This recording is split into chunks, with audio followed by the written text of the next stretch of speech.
Hi hello నమస్తే. నేను కృష్ణాంజనేయులు. అధికార తెలుగుదేశం పార్టీ, అదేవిధంగా ప్రతిపక్షంలో ఉన్నటువంటి వైఎస్ఆర్ కాంగ్రెస్ పార్టీ, ఈ రెండింటి మధ్య మాటల యుద్ధం నడుస్తుంది. ఇది సహజం కదా. రాజకీయ ప్రత్యర్థులు వీళ్ళిద్దరూ పోట్లాడుకుంటారు, మాట్లాడుకుంటారు, విమర్శలు చేసుకుంటారు. ప్రతి విమర్శలు సర్వసాధారణం కదా అని అనుకోవచ్చు. ఇప్పుడు తాజాగా వీళ్ళిద్దరి మధ్య మాటల యుద్ధానికి దారితీసినటువంటి అంశము అమరావతి.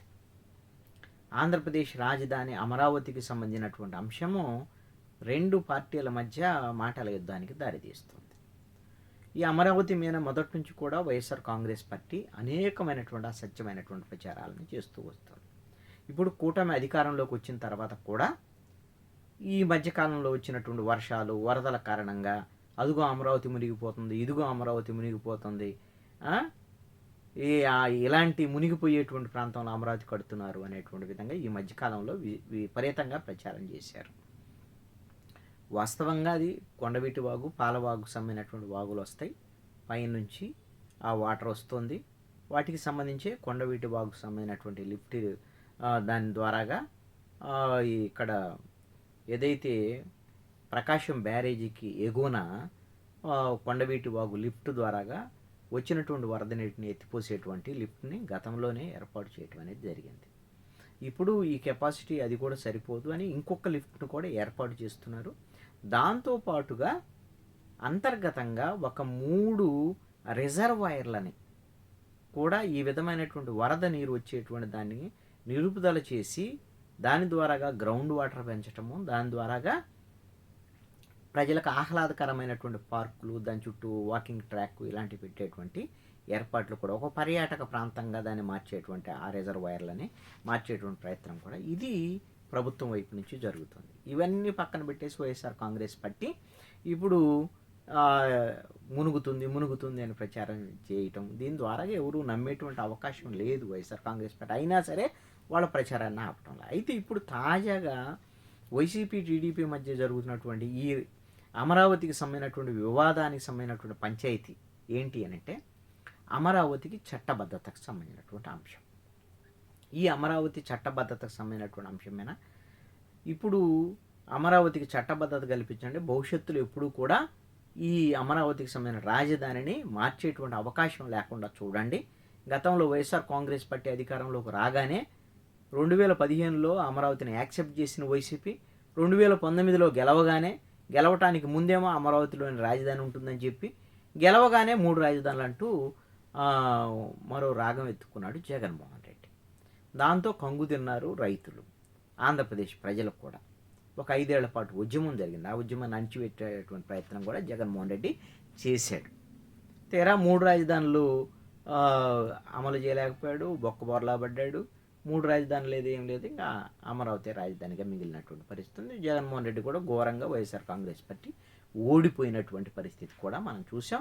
జగన్మోహన్ రెడ్డి వైసీపీ ఘోరంగా ఓటమి చెందటానికి ప్రధానమైనటువంటి కారణాల్లో అమరావతి కూడా ఒకటి.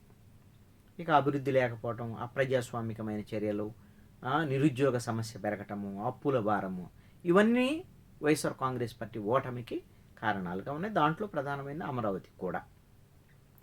ఇప్పుడు వైఎస్ఆర్ కాంగ్రెస్ పార్టీ మళ్ళీ రేపొద్దున అధికారంలోకి వచ్చినా, లేకపోతే ఇంకోటి ఏదైనా ప్రభుత్వాలు మారినా, ఒకవేళ రాజధానికి సంబంధించినటువంటి విషయంలో ఇక మార్పు ఉండకూడదు, ఈ నిర్ణయం యథాతథంగా కొనసాగాలి అనేటువంటి విధంగా ఉండాలి అని మొన్న రైతులు వెళ్ళి ముఖ్యమంత్రి చంద్రబాబు నాయుడుతో సమావేశం సందర్భంగా వాళ్ళు అడిగారు. చంద్రబాబు నాయుడు కూడా వాళ్ళకి హామీ ఇచ్చారు.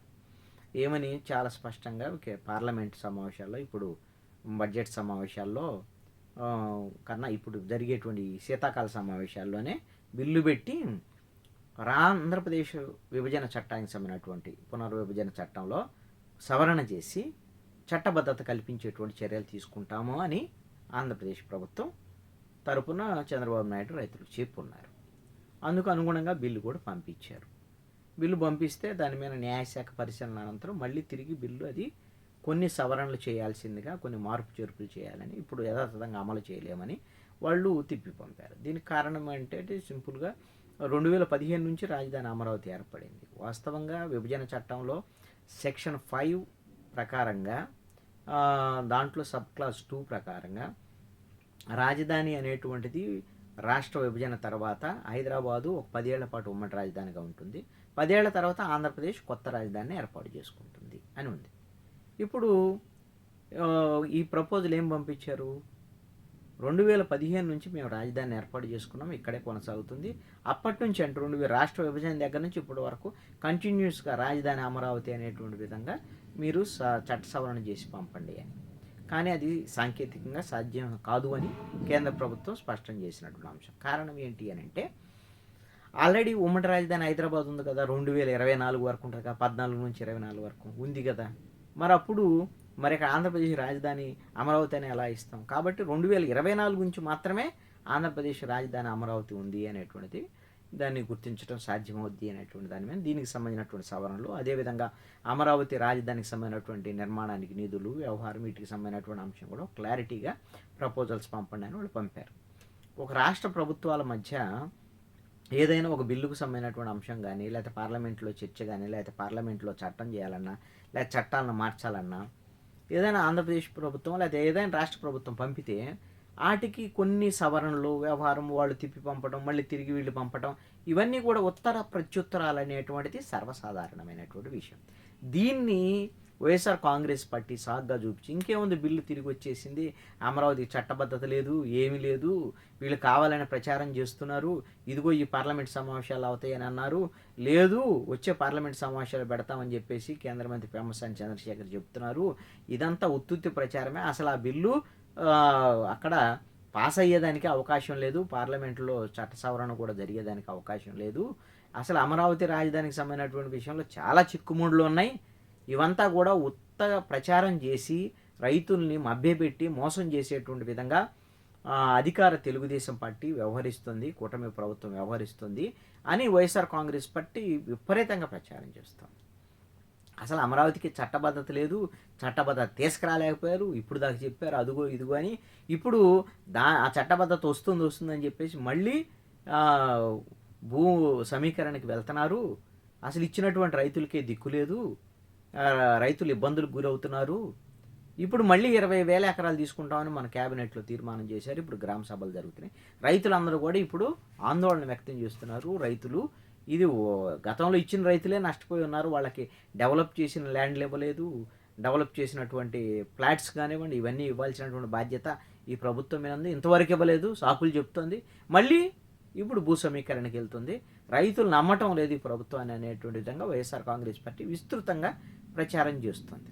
తన సోషల్ మీడియాలో చాలా యాక్టివ్గా ఉంటుంది వైసీపీ, ఆ ప్రచారం చేస్తూ వస్తున్నారు. ఈ విషయంలో ఈ ప్రచారాన్ని తిప్పికొట్టడంలో కొంత కూటమి ప్రభుత్వం వైపు నుంచి తెలుగుదేశం గట్టిగానే తిప్పి కొడుతుంది. దీంట్లో కూటమి ప్రభుత్వం అని అంటే జనసేన ఉంటుంది, అదేవిధంగా బీజేపీ కూడా ఉంటుంది. వాళ్ళు ఈ విధంగా వైఎస్ఆర్ కాంగ్రెస్ పార్టీ చేసేటువంటి ప్రచారాలను తిప్పికొట్టడంలో అంత ఉత్సాహం చూపించటం లేదు, అంత తెలుగుదేశము ఒక ఫైట్ చేసినట్టుగా జనసేన బీజేపీ ఫైట్ చేయటం లేదనేటువంటి వాదన కూడా ఉంది. కొంత కూటమి అంటే ప్రభుత్వం వైపు నుంచి ప్రభుత్వమైన అసత్యమైనటువంటి ప్రచారాలు ప్రతిపక్ష పార్టీ చేస్తుంటే అందరూ కలిసి చేయాలి కదా అనేటువంటి దాని మీద, అదేవిధంగా మంత్రులు, ఎంపీలు వీళ్ళకి సంబంధించినటువంటి విషయంలో కూడా సరిగ్గా రెస్పాండ్ అవ్వట్లేదు వైసీపీకి సంబంధించినటువంటి విమర్శల మీద అనేటువంటి దాని మీద కూడా ముఖ్యమంత్రి చంద్రబాబు నాయుడు కూడా ఈ మధ్యకాలంలో కేబినెట్ సమావేశంలో కొంత అసంతృప్తి వ్యక్తం చేసినటువంటి పరిస్థితి కూడా ఉంది. అయితే భూ సమీకరణకు సంబంధించి ఇప్పటికే గ్రామ సభలు జరుగుతున్నాయి. ఒక 7 గ్రామాల్లో 20,000 ఎకరాలు తీసుకోవాలని ప్రభుత్వం నిర్ణయించింది. గ్రామ సభలకు సంబంధించిన ఆ గ్రామాల్లో మీటింగులు కూడా జరుగుతున్నాయి.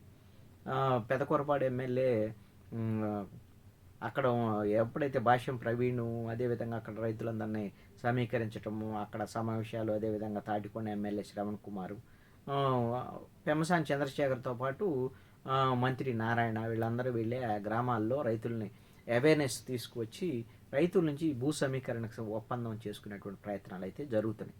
రైతుల నుంచి అయితే వ్యతిరేకత వస్తున్నటువంటి పరిస్థితి లేదు, కానీ మళ్ళీ అమరావతి అనేటువంటిది మారకుండా ఇక్కడే రాజధాని ఉండేటువంటి విధంగా చట్టబద్ధత వస్తే బాగుంటుంది అనేటువంటి వాదన రైతుల వైపు నుంచి కూడా ఉంది. అందుకు అనుగుణంగా ప్రభుత్వము తగిన చర్యలు తీసుకొని రానున్నటువంటి పార్లమెంటు సమావేశాల్లో అయినా సరే అమరావతికి చట్టబద్ధత తీసుకొచ్చేటువంటి విషయాల్లో ఒక స్పష్టత తీసుకొస్తే అప్పుడు వైఎస్ఆర్ కాంగ్రెస్ పార్టీ వాళ్ళ నోళ్లకు తాళాలు వేసేదానికి అవకాశం ఉంటుంది.